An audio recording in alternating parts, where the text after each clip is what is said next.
Graça e paz, esse vídeo é muito importante, eu venho trazendo pra vocês, tá? Tem gente fazendo diversos tipos de vídeo como esse, ó. Olha o título aí desse vídeo aí, a legenda que tá aí, né? Falta 7 meses para o arrebatamento. Disse no sonho a ela em fevereiro. Será em setembro na festa das trombetas. Cara, tem muitos que estão tendo sonho, tá? É Bíblia. Mas assim, os sonhos não pode ser, né, contraditório com a própria palavra, porque a palavra tá escrito que ninguém sabe o dia e nem a hora, certo? Então em 1 Coríntios 15 ali, né, no capítulo 15 do versículo 52, tá escrito assim, ó, no momento, no abrir e fechar de olhos ao som da última trombeta. Última trombeta. Ou seja, já tocou todas as trombetas. Na última, a trombeta soará, os mortos ressuscitarão, incorruptíveis, e nós seremos transformados. Então é o seguinte, rapaziada. A última trombeta tem ligação com uma festa bíblica chamada a Festa das Trombetas, tá bom? Yom Teruah, comemorada por Israel. E essa festa termina com o toque final de uma trombeta conhecida como a última trombeta. Israel está completando 77 anos como nação. Jesus disse que não passará a esta geração sem que todas as coisas se cumprissem. É o que está escrito aqui na legenda do vídeo, tá bom? É o que está escrito aqui na legenda desse vídeo aqui, tá?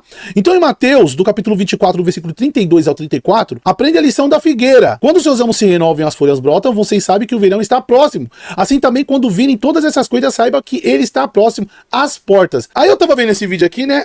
E é um cara falando a respeito disso. E eu vi assim, eu falei, caramba, o pessoal tá dando data, tá dando dia, tá dando hora. E eu tava conversando com o Pai Celestial, porque todo mundo tá assim, poxa, vai acontecer o arrebatamento antes da manifestação do iníquo. Já entra naquela teologia, naquela doutrina pré, tá? Aí eu falei assim, Pai, o Senhor disse ali, né, pra 7 igrejas, pra uma das 7, né? Uma das 7, que livraria o povo da hora da tribulação, pelo povo ali, né, pela igreja ali de Filadélfia, ter guardado a palavra, né, da paciência, da perseverança. E eu fiquei nessa. Aí ontem, antes de dormir, eu encontrei um vídeo no YouTube bastante importante e revelador. Vai ver nessa mensagem. E se você não entender, cara, é porque tu tá com o coração fechado. Abra o teu coração para Deus e peça para Deus a revelação do Espírito, para você entender. Eu vou botar só a explicação aqui para vocês, tá bom? Vai vendo. Nós vamos agora trazer para vocês segredos muito fortes a respeito do toque do shofar, a respeito dos tempos e a respeito das estações. Vamos lá. Sefer Vaikra, capítulo 23 do livro do Levítico, o verso 23 e o verso 24, é dado uma ordem aqui por Hashem. Diz o seguinte: E falou o Senhor a Moshe, dizendo, fala aos filhos de Israel, dizendo, no mês 7º, ao 1º do mês, tereis descanso, memorial com sonido de trombetas, santa convocação.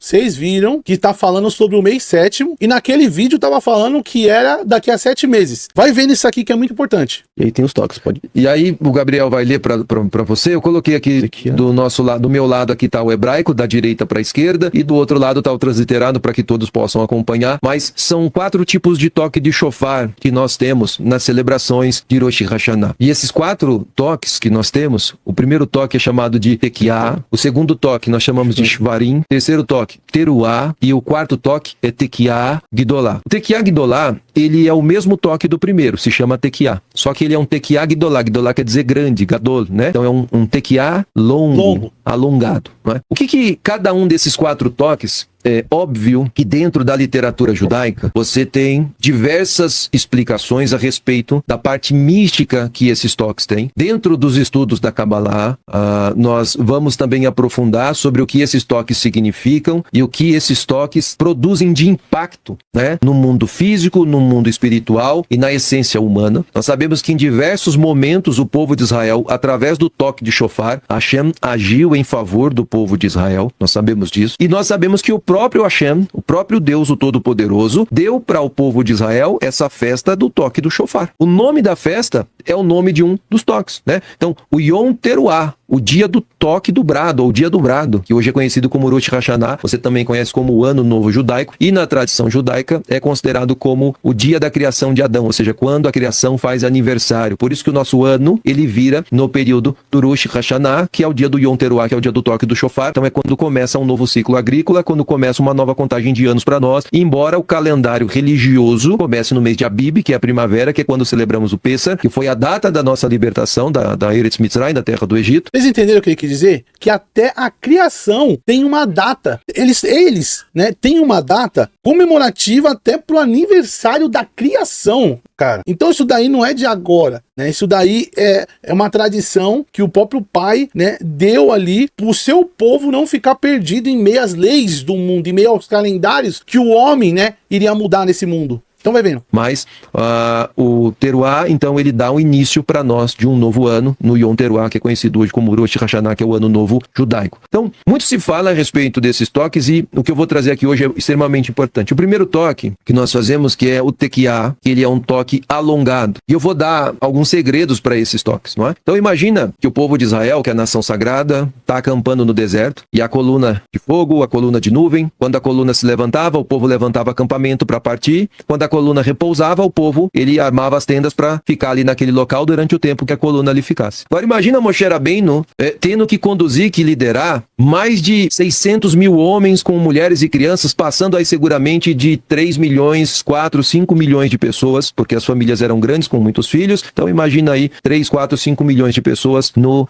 deserto. E aí você precisa dar um comando para levantar acampamento, ou para estabelecer, ou para convocar. Então tudo isso era feito através dos toques. Presta atenção. Então tinha um determinado toque que era uma convocação, tinha um determinado toque que era para levantar acampamento. Agora imagina que o povo está acampado e de repente algum adversário vai invadir o acampamento ou as laterais do acampamento para atacar. Então você precisava de um toque rápido, um toque de alerta para os soldados se prepararem, não é? E aí então nós temos esses toques aqui. Primeiro toque, que é o toque de Tekiá. O que o toque de Tekiá ele significa nessa exemplificação que eu vou trazer para vocês? É uma convocação. Então o toque de Tekiá é um toque de despertamento, de techuvá, de convocação para ouvir a voz de Hashem ou para ouvir a voz de um líder para que se faça techuvá. Então esse toque Tekiá, que é um toque longo, né? Quando ele é feito, ele é um toque que tem o objetivo de trazer para as pessoas um temor e tremor para fazer techuvá. Vocês estão entendendo? Vocês estão entendendo? Se estiver entendendo, só comenta amém aqui. Só comenta amém. Porque isso daqui é muito interessante. E é um princípio, né? E é, como que eu posso te dizer? A gente se atentar aos toques. Aos toques. Que nem o nosso próprio Salvador, né? O nosso próprio suficiente e único Salvador. Yeshua, né? Cara, ele ensinou tanta coisa para as pessoas. Ele fez um chamado. Ele ensinou as pessoas a como a se comportar, como a se portar, como a amar o seu próximo, o seu semelhante. Lógico, ele falou sobre o inferno? Falou. Mas ele falou também o que as pessoas tinham que fazer para ele reconhecer, para na sua volta ele olhar para a pessoa e falar assim: eu te conheço, você é semelhante a mim, você está fazendo o que eu ensinei, né? Então a gente tem que aí se atentar também a que toque estão tocando nesses últimos tempos. Tem muita gente dizendo: o arrebatamento é amanhã, o arrebatamento é semana que vem, eu tive o sonho, a igreja vai ser arrebatada. Gente, não funciona assim. Você tem que ter um tremor e um temor, e você tem que saber identificar. Para se arrependerem, para reconhecerem que precisam de mudança, que precisam de novidade de vida. Esse segundo toque, que nós chamamos de Shivarim, esse toque é um toque para quando o povo precisava levantar acampamento e partir nas jornadas. Então você entendeu. O primeiro toque é o arrependimento. O arrependimento, ele mesmo disse, o arrependimento. É como se fosse o chamado à área de Cristo. É igualzinho no Novo Testamento, né? Ele está usando o Antigo Testamento para explicar algo que Jesus já esclareceu no Novo, né? Que já foi revelado no Novo. Só que as pessoas mesmo assim não entenderam. Primeiro toque, se arrepender. Para você chegar até Cristo, você tem que se arrepender, né? Que isso tem a palavra, você tem que se arrepender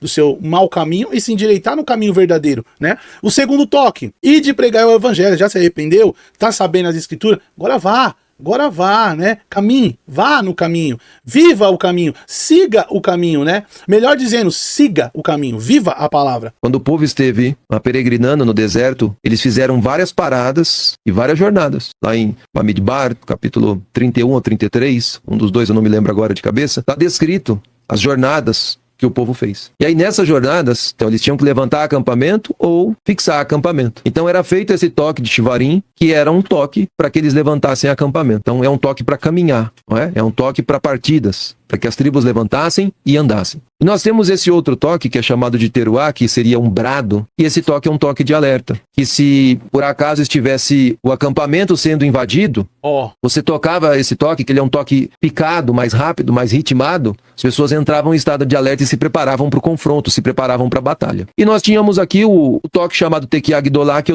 esse toque de alerta é o toque que eu tô dando para vocês, que o Pai Celestial, né, está entregando para vocês, esse toque de alerta. O toque do momento de agora é de alerta, porque vai vir já chegou o período do engano. Muitas pessoas estão sendo enganadas e o Pai Celestial está tocando o toque de alerta, porque o engano chegou. E tem gente tocando o toque errado, tem gente entregando o toque errado, entendeu? Tem gente dizendo: é paz, avivamento. Vamos lá. eu não vou explicar ele agora. Eu vou me manter nesses 3. Então, o primeiro toque, tequiá, ele é um toque para chamar para o arrependimento, para ouvir a palavra, né, para fazer tchuvá. Segundo toque, shvarim, é um toque para levantar acampamento, para desarmar as tendas e começar a caminhar. O terceiro toque, que é o teruá, é um toque para que o povo se prepare para a batalha, porque pode vir algum confronto.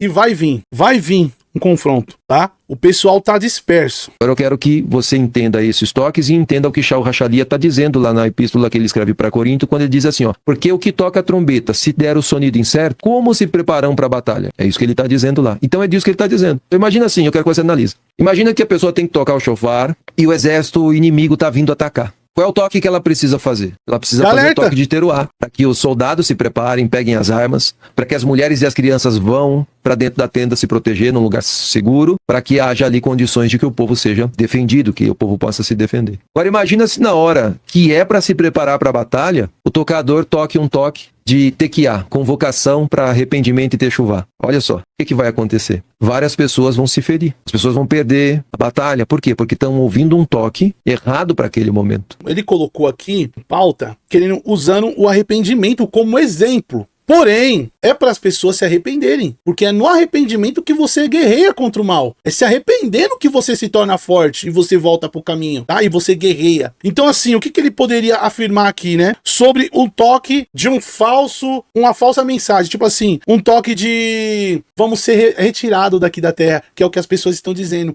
Tem muita gente dizendo assim, ó. O pré-tribulacionismo trabalha dessa forma. Ele acredita, ele vive dessa forma. Que antes do iníquo se revelar, a igreja vai ser retirada. Então isso daí já é um toque, é uma doutrina, é um chamado, é um ensinamento. Mas eu vou dar um exemplo. Se eles vivem dessa forma, o iníquo vai se revelar, porém antes a igreja será retirada. Se a igreja não for retirada, como que eles vão saber que o iníquo já chegou? E se o iníquo chegar antes? Mas tá dizendo que vai ser retirada na Bíblia, tal. Aí a gente vai entrar em doutrinas, né? Pós, mid, e aí? Como que você vai saber que o iníquo chegou? Se o iníquo se transformar num anjo de luz para vir um engano, se fazer um do seu, certo? Só que você não vai saber que ele é o iníquo, você não vai saber que o iníquo já chegou, porque você tá esperando um arrebatamento. Se o arrebatamento for acontecer antes, amém, eu não tô falando assim, não haverá um arrebatamento. Haverá, só que creio eu que é no toque da última trombeta, que os mortos serão ressuscitados, certo? E aqueles que estiverem vivos terão seu corpo glorificado no toque da última trombeta, entendeu? Mas e aquele versículo para a igreja de Filadélfia? Deus vai livrar da hora da tribulação porque guardou a palavra da paciência. Existem diversas formas, eu venho batendo na tecla em meus outros vídeos. Existem diversas formas de Deus te guardar, te livrar. Deus guardou o povo das pragas do Egito, Deus não tirou o povo do Egito. Muito pelo contrário, o povo estava no Egito quando as pragas veio. Noé, Deus tirou Noé da terra quando veio o dilúvio? Não tirou da terra, mas criou a arca ali, deu as instruções. Deus, ele vai te dar as instruções, né? Ele vai te guardar. Ele deu instruções para Moisés, passe sangue nas portas para os primogênitos. Não, vou usar o linguagem popular, né? A linguagem pro povo no IDF. Entra na arca pro povo no IDF também. Ninguém quis. Então, assim, Jesus já fala que seria como nos tempos de Noé, entendeu? A sua vinda. Muitos estariam se dando em casamento, muitos estariam vivendo as suas vidas, né? Até que veio ali o dilúvio, né? E levou todos. Então, assim, a gente tem que se atentar a esses toques aí, pra gente não cair no engano, porque o iníquo, o anticristo, ele vai vir fingindo ser o salvador da pátria. Ele vai simular ali que ele quer ser, ele vai se fazer de salvador. Ele vai querer imitar ali, né? Um anjo, ele vai se fazer de anjo de luz, entendeu? Então, o risco e a seriedade de ensinar as verdades da Escritura Sagrada se diz nisso. E eu vou te explicar qual é a analogia que eu quero fazer com essa questão do arrebatamento que tem tudo a ver com o toque da trombeta. Aí, ó. Se eu disser para você que você tem que se preparar para ser arrebatado antes da guerra, e eu estiver errando nesse toque, isso significa que a guerra vai vir sobre você e você não vai estar preparado para essa guerra. Por quê? Porque você não está ouvindo o toque correto, porque agora ele deu o exemplo correto. O exemplo que eu acabei de dar, ele deu também. Estamos falando a mesma língua. Estamos falando aí a mesma palavra, né? A palavra de Deus, ela é única, entendeu? Ela é verdade, ela é justiça. E a pessoa que está tocando de forma errada. Ela está dizendo assim para você, não se preocupe, porque você não vai passar pela tribulação, você não vai... Cara, e o que mais me entristece, né? Me entristecia muito. Hoje não, né? Me entristecia. Era eu me sentir nadando na contramão. O que o próprio povo de Deus, né? Meio que descredibiliza quando você fala isso. Quando Deus te entrega isso. Quando Deus fala assim, ó, fala pra eles que não é da forma que eles estão achando que é, não. O povo se revolta. Praticamente parece que você fica sozinho ou com poucos. Vai passar pelo aperto, você não vai passar pela angústia, você vai ser salvo sem precisar fazer nada. No momento, no abrir e fechar de olhos, você vai ser arrebatado. Só que essa pessoa está tocando de forma errada, ela não conhece os toques. E ela está dizendo que você tem que ser convocado para partir, né? O chivarim, levantar acampamento, quando na verdade você deveria estar sendo preparado para enfrentar a peleja, para enfrentar a batalha, para enfrentar o confronto. Então eu prefiro, talvez não ter muitos amigos por ser verdadeiro naquilo que eu falo, mas tocar a trombeta, o chofar com o toque correto. Eu não vou colocar ninguém em risco. Eu não vou colocar ninguém num risco de confronto e a pessoa desarmada. Então, nesse momento, eu estou dizendo para você, tequiá, faça techuvá. Tequiá, ouça a palavra. Tequiá, se arrependa, pratique Torá, cumpra os preceitos. E eu vou te dizer um pouquinho mais para frente por que você tem que fazer techuvá. E os toques vêm na ordem. Então, os toques, tequiá, faça techuvá. Porque na hora que chegar o confronto, na hora que chegar a dificuldade, quem não fez techuvá vai ser enganado. Vai estar aqui e vai ser enganado. Porque Yeshua disse que no tempo do fim viria uma grande tentação, que se possível fosse, enganaria até os escolhidos. Então o engano que vai vir, que está sendo orquestrado e que virá... Reforçando o que ele falou. O engano que virá, não. O engano que já está aqui. Já está acontecendo engano. Tem gente acreditando que um presidente vai ser o salvador do mundo. Sendo que o único salvador e suficiente é Jesus. É Yeshua. Então, assim, tem gente acreditando num homem pecador e falho, né? Num homem promíscuo, iníquo. O iníquo, ele tá se colocando no lugar de Cristo, dizendo que vai salvar o mundo. E o povo judeu, sem ser o messiânico aqui, né? Claro, o ortodoxo, estão colocando esse cara num patamar, por enquanto, de Ciro. Dizendo ali que, libertou o povo da Babilônia, você é o Ciro. Você tem um papel messiânico. Messias é Jesus, cara. Yeshua. Outro que virá com se intitulando isso, é enganador. Mas a Gemátria 242, Mashiach Ben Davi, dá o nome desse cara. Então coloca o nome completo lá. Você vai ver o 666 escancarado, tá? Então, se atentem. E vai ser um engano tão grande que até os escolhidos, se fosse possível, seriam enganados. Mas não é possível, porque os escolhidos têm o ouvido aguçado para os toques. E eles sabem, quando essa trombeta soar com um toque de alerta, ele vai entender se é momento de ouvir, fazer techuvá, se é momento de levantar acampamento ou se é momento de se preparar para a batalha. Vou dar um leve testemunho no que ele disse aqui, né? Que eu já relatei em outros vídeos. Pra quem é novo aqui, tá? Eu quase fui enganado, né? Nesse negócio aí de esquerda e direita, né? Porque a esquerda, ela veio ali armando o caos, né? Ela veio ali num falso acolhimento, a esquerda. Ela veio ali numa proposta de falso acolhimento e ela acabou acolhendo o pecado junto do pecador. Ela acabou criando leis favorecendo e enaltecendo o pecado das pessoas, né? Liberando, veio com liberalismo, né? Veio quebrando o tabu. Não. Elas veio querendo quebrar princípios. Eles tratam princípios de Deus como um tabu. Olha que coisa bizarra e medonha. Aí o povo ficou tão carente e com sede de justiça que quis se apegar num líder que falou, que veio dizendo que ia combater tudo isso. E veio com a direita. Então assim, quando eu vi isso, eu falei, poxa, chegou o Salvador, chegou alguém que vai fazer justiça, né? Chegou um presidente justo e honesto. E eu esqueci, cara, que justo é só Jesus. Entendeu? Que Salvador é só Jesus. Então ali no meu coração, por um breve momento, eu fui enganado, cara. Com a graça do Pai, o Pai abriu meus olhos através da palavra, que é a palavra que nos liberta, o Espírito Santo que nos convence. Em Provérbios 4, versículo 27, não arreda seu pé para a esquerda nem para a direita, tá bom? E ali eu entendi, não existe lado, não existe Salvador, que o reino está dividido. E Jesus não fala sobre um reino dividido, você tá entendendo? Então eu quase fui enganado, mas com a misericórdia e com a graça do Pai Eterno, eu fui resgatado ali, e eu abri meu coração para a palavra, e eu tive que tomar uma iniciativa, e o Espírito Santo ali me convenceu de volta e me trouxe de volta. E aqui, com base nesses toques, é que Shaul Hachalia está tirando dessa base judaica para ensinar, tanto em Tessalonicenses quanto em Corinto, a respeito do toque do shofar. E ele diz que Mashiach só vem no toque do último shofar, no toque da última trombeta. E aí talvez você está dizendo assim para mim, o toque do shofar então é no Rosh Hashanah, no Yom Teruah. Então é esse o tempo da vinda de Mashiach? Eu vou te dizer, não. Porque o toque do Rosh Hashanah é o toque de Teruah. E Shaul Hachalia disse que Mashiach vem no último toque. E o último toque que eu tenho aqui na tela é o Tekiah Gdolá. Toque longo. Que é a trombeta de Teshuvah, mas é uma trombeta longa e última. Interessante. Então, quando nós fazemos o toque na sinagoga, que nós vamos tocar o shofar, nós fazemos primeiro Tekiah, depois Shvarim, depois Teruah, e aí é feito esses toques de forma repetida, numa ordem. Quando nós vamos finalizar o toque, fizemos os toques várias vezes, nós fazemos o último toque, que é o Tekiah Gdolá, que é o toque de finalização, e é o último toque que é feito. Então, quando o Shaul Hachalia está dizendo, ele diz que vão vir vários avisos, vários toques, e até que tenha um último toque. E aí, esse último toque, o Tekiah Gdolá, quando for ouvido, as pessoas que ouvirem esse toque, seja vivo ou seja morto, é isso mesmo que eu disse. O Tekiah Gdolá, quando for tocado, os mortos ouvirão. Os alicerces do pó da terra vão tremer com esse toque. Isso é tremendo. Quando esse toque soar, quando o Tekiah Gdolá soar, cada molécula de cada ser humano que já viveu aqui e se desintegrou e virou pó, porque do pó veio ao pó tornou, quando esse Tekiah Gdolá soar, essas moléculas, esse pó, vai se reunir ao pó, vai se formar novamente um corpo e vai levantar dentre a sepultura. Aí você lembra aquela passagem de Ezequiel, né? O Vale dos Ossos Secos. Tem muita gente que interpreta isso de uma forma ali quando o povo judeu foi liberto ali das mãos do bigodinho, né? E Israel se tornou uma nação. Mas esse Vale dos Ossos Secos foi Ezequiel já vendo já ali, né? Também o último dia, entendeu?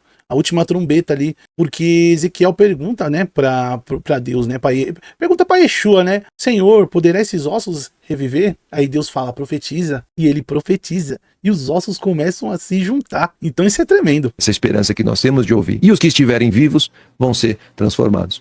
Agora, vamos ver quando que é tocado esse último shofar. Sefer Vaikra, o capítulo 25, verso 1 e o 2, o Gabriel vai ler para nós, você vai acompanhar na tela conosco. Falou mais o Senhor a Moshe no Monte Sinai, dizendo: Fala aos filhos de Israel e diz-lhes: Quando tiverdes entrado na terra que eu vos dou, então a terra descansará um sábado ao Senhor. Olha que interessante o que nós estamos vendo aqui. No Monte Sinai dizendo: Fala aos filhos de Israel, quando tiveres entrado na terra que eu vos dou, a terra descansará um Shabat para Hashem.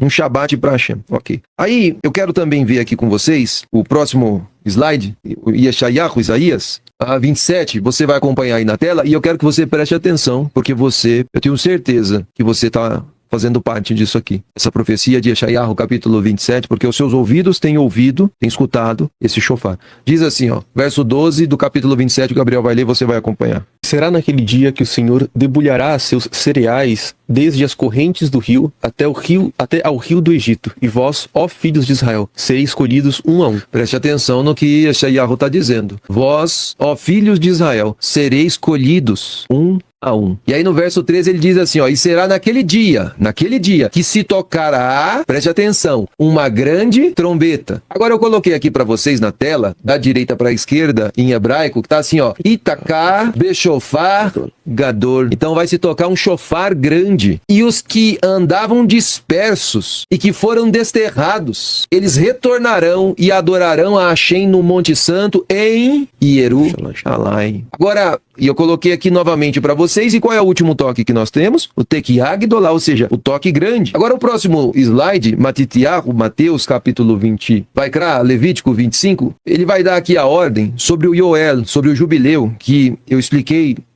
no estudo da semana passada, sobre o Yoel, e eu quero que você preste atenção, e eu vou te mostrar, porque ó, no Rosh Hashanah, no Yom Teruah, nós tocamos shofar. 10 dias depois do Rosh Hashanah, nós temos o Yom Kippurim, que é o dia das expiações, o dia dos perdões, o dia dos perdãos. E não se toca shofar no Yom Kippur. O shofar, normalmente, a mitzvah de tocar é no Yom Teruah. Só que Hashem vai dar uma ordem para um Yom Kippur específico, e eu vou te mostrar aqui, Vaikra 25, verso 8, que diz assim, ó, também contará 7 semanas de anos, 7 vezes 7 anos, de maneira que os dias das 7 semanas de anos te serão 49 anos. Então eu pus aqui para você, para facilitar, 7 vezes 7, 49 anos. Verso 9, então no mês 7º, ele está dizendo, no 7º mês, no dia 10 do mês, você fará passar o shofar do Yoel, no dia da expiação fareis passar o shofar por toda a terra, e santificareis o ano 50º, e apregoareis liberdade na terra a todos os seus moradores. Ano de Yoel vos será, e tornareis cada um a sua possessão, e cada um a sua família. Agora preste atenção. Hashem disse que no jubileu, de 50 em 50 anos, você tem o toque do shofar em todo o Rosh Hashanah, em todo o Yom Teruah, você toca shofar todo ano. Mas Hashem disse que de 50 em 50 anos, além do toque do shofar no Yom Teruah, você vai ter o toque do shofar também no Yom Kippurim, no Yom Kippur. Aí. Mas só de 50 em 50 anos. Tá vendo? Quando eu dei para vocês o código dos 120 anos que foram dados para a humanidade, que são 120 Yoel, 120 jubileus, significa que no primeiro jubileu tem esse shofar. No segundo jubileu tem esse shofar. Tem esse shofar também. No terceiro jubileu tem esse shofar. Vai indo. Quando nós chegarmos no jubileu de ano 120, 120, no dia 10 do 7º mês, que é o dia dos perdões, que é o dia das expiações, que é o Yom HaKippurim, esse é o último shofar que vai ser tocado sobre a terra. Esse shofar vai ser tocado anunciando que Mashiach está vindo, os céus vão rasgar, vai acontecer um grande terremoto nesse momento, no momento da ressurreição, e os mortos vão ressuscitar primeiro. E nós, os que estivermos vivos, e com a ajuda de Deus, que seja breve em nossos dias, e que nós possamos ser a geração que vai ver com esses olhos, que vai sentir, que vai ouvir com esses ouvidos, esse Baruch toque Hashem. glorioso, esse momento glorioso da vinda de Mashiach. Baruch Hashem. Aqui ele está dizendo que no momento do toque do shofar, os moradores da terra vão retornar cada um para a sua herança. E na próxima... E o mais interessante, desculpa interromper, é que o título do vídeo é: o próximo ano sabático será em 5.789 do calendário judaico, que corresponde a 2028 e 2029. Ou seja, tudo isso, né, que ele tá falando, tá previsto para ser tocado, né, esse último aí, né, esse último toque longo no ano de 2029 ou no ano 2028 ali, 28, 29 do nosso calendário. Ah, Lucas, mas você deu dia e você deu hora. Jesus falou que ninguém sabe dia, ninguém sabe hora. Ele tá falando besteira, ele tá sendo... Ele tá simplesmente falando sobre os toques. Ele tá falando sobre arrebatamento. Ele tá falando sobre toque. E a palavra diz o quê? Por que a palavra diz? Que seríamos arrebatados no dia do último troque, na última trombeta. Tá entendendo? Ele só tá explicando aqui o que a própria palavra já nos diz, tá? Próxima apresentação, no capítulo 24 de Batitiahu, Mateus, Yeshua vai dizer, e eu quero que você preste atenção, agora você vai entender as palavras de Yeshua, porque vai surgir falsos Mashiach, vai surgir falsos profetas. É o que tá acontecendo agora com o presidente dos Estados Unidos, né? Ele já tá sendo considerado um cara que tá concretizando, né? Que tá ali liderando, que tá ali batendo de frente, que tá ali tendo um papel messiânico. Então, olha o que Jesus falou: e surgirão falsos messias e falsos profetas, entendeu? Falsos messias é o quê? Falso Cristo, um anticristo, um falso Cristo, né? Isso é o que ele tá dizendo aqui: e surgirão falsos. Então, quantos falsos messias já não passou, né? E quantos falsos profetas também já não passou, entendeu? É? E vão fazer sinais, vão enganar, se for possível, os escolhidos, mas os escolhidos não vão ser enganados. E se você prestar atenção, você vai ver que o que mais tem hoje é ensinador, para todos os gostos. Foi dito que no tempo do fim teriam coceira no ouvido e amontoariam para si doutores, profetas, conforme as concupiscências dos seus corações. E hoje você tem... É isso que ele tá dizendo, é o quê? Que no último tempo ali, as pessoas, elas não iam conseguir ouvir a sã doutrina, né? Não iam conseguir ouvir a verdadeira, né? A verdadeira revelação do Espírito, não essas revelação da carne, né? Que pastores sobem no altar ali, começa a falar aquilo que o povo quer ouvir, né? Começa a pregar casa, carro, verba, você tá entendendo? É sobre isso. Todos os gostos. Tem até, né, disque oração. Hoje você tem. É para todos os gostos. Você quer uma denominação religiosa mais clássica? Tem. Você quer uma um pouco mais arrojada? O que para todos os gostos. Comichão nos ouvidos. Mais palavra, profundidade, conhecimento da Sagrada Escritura, felizmente é escasso. Agora, Yeshua está dizendo assim, ó: eis que eu vos tenho predito. Portanto, se alguém disser, ele está no deserto, não acredite. Opa. Se alguém disser, ele está no interior da casa, não acredite. Porque assim, preste atenção que Yeshua está falando que no tempo da sua vinda, como que vai ser? Porque assim como o relâmpago sai do Oriente e se mostra até o Ocidente, assim também será a vinda do Filho do Homem. Ou seja, Yeshua está dizendo, quando for o tempo da vinda do Filho do Homem, assim como o relâmpago que raia no Oriente e é visto no Ocidente, assim todo olho verá. Todo olho verá. E olha que agora ele vai associar a ressurreição, porque aqui ele está dizendo, nesse momento, o relâmpago sai do Oriente, se mostra no Ocidente, e ele vem com o toque do shofar e com milhares de anjos, com seus milhares, e esses anjos vão vir fazer a colheita. E aqui está escrito no verso 28, porque onde quer que estiver, e agora você entende, está escrito o que, Gabriel? Cadáver. Ali se ajuntarão As águias. Agora preste atenção. Os Quem são as abutres, águias? Você acha que essas águias aqui são literais? Ou essas águias representam os melachim, os anjos, que no tempo da colheita vão vir? Como ele contou na parábola do trigo e do joio, que no tempo da colheita os anjos viriam colher quando o trigo estivesse maduro, ia separar o trigo do joio. E aqui ele diz, aonde estiver o cadáver, ali se ajuntarão as águias. Por quê? Porque é o momento aonde acontecerá a ressurreição dos mortos. E ele vai dizer, e eu quero que você preste atenção, que o momento aqui da vinda é um momento de angústia. No 29 ele vai dizer, logo depois da aflição daqueles dias, o sol vai escurecer, a lua não vai dar a sua luz, e as estrelas cairão do céu, e as potências do céu serão abaladas. Ou seja, a